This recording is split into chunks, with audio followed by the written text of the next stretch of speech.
Attention, hindi na rin kayo makapaghintay na malaman ng mga twist na yayanig sa ating mga housemates. Pero bago yan, syempre babalikan muna natin ang mga nakuhang boto ng mga nominado ngayong linggo.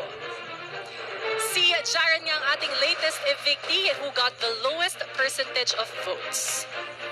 Ang nakakuha naman ng pangalawang pinakamataas na boto ay si Fiang at ang nakakuha ng pinakamataas na boto ay si Kai. Pero eto na nga, bakit nga ba, Biangs, pinapunta ni Kuya sa confession room ang evictee na si Jaren? Malalaman natin yan ngayon. Big Brother?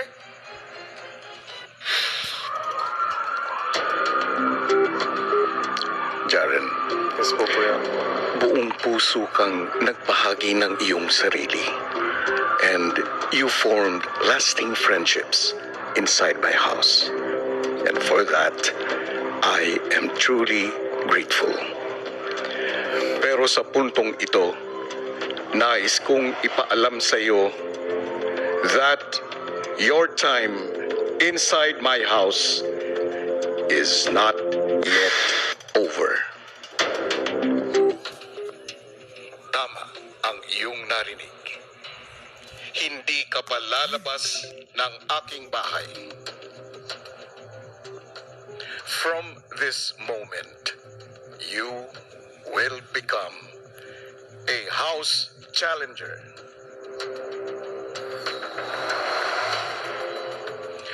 Bilang isang house challenger, kakailanganin ko ang tulong mo para mas makilala pa ang mga natitirang housemates sa aking bahay and determine who among them is worthy to become the big winner.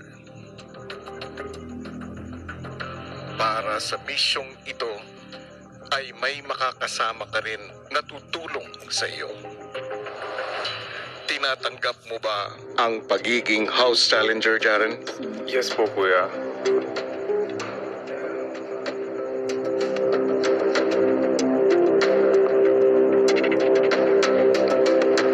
Agad-agad ang desisyon. It's a yes. There you have it, Pilipinas sa Team Online. Ang malaking pasabog ni Kuya ngayong gabi.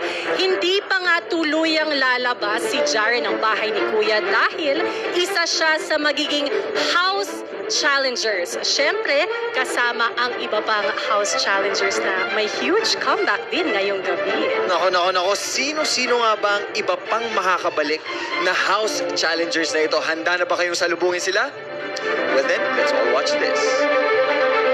Para matulungan ang taong bayan na makilatis ang nalalabing mga housemates. Isang huge comeback ang magaganap. Ang mga walang takot sa kanilang opinion. And to be fair, kasi hindi naman lahat nakilala natin in a short span of time. Kailangan namin mag-voice out. We just want to have you guys, lahat tayo, magkaroon ng sense of sensitivity. At naninindigan sa kanilang paniniwala. No matter how hard I try, if you're already close to me, whatever I do na, kahit good intentions, bad ka siya. We're not coming back in this house to be a housemate again. So don't hold grudges. Magbabalik na sila ang determined daughter ng Camarines Sur, Therese.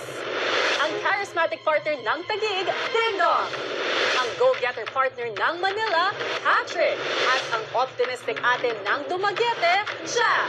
Kasama ang charming crooner ng London, Jaren. Anong pagsubok na kaya ang dala nila para sa mga housemates? Sila ang mga house challengers ni Kuya.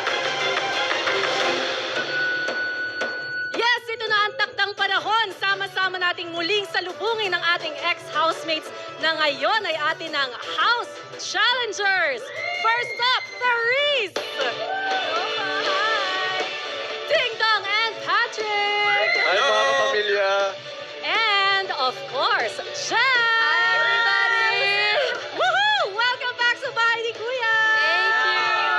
Well, we're so sure na bilang house challengers, may special instruction kayo mula kay Kuya. Pero we're just curious to find out, ano nga ba yung katangian ng isang big winner para sa inyo? Okay, syempre tutulong po sila para makilatis ang ating mga housemates sa loob ng bahay ni Kuya. Just one word, you don't need to explain. Let's start with Therese. For me, persevering. Persevering. Okay. How about you, Ding Dong and Patrick?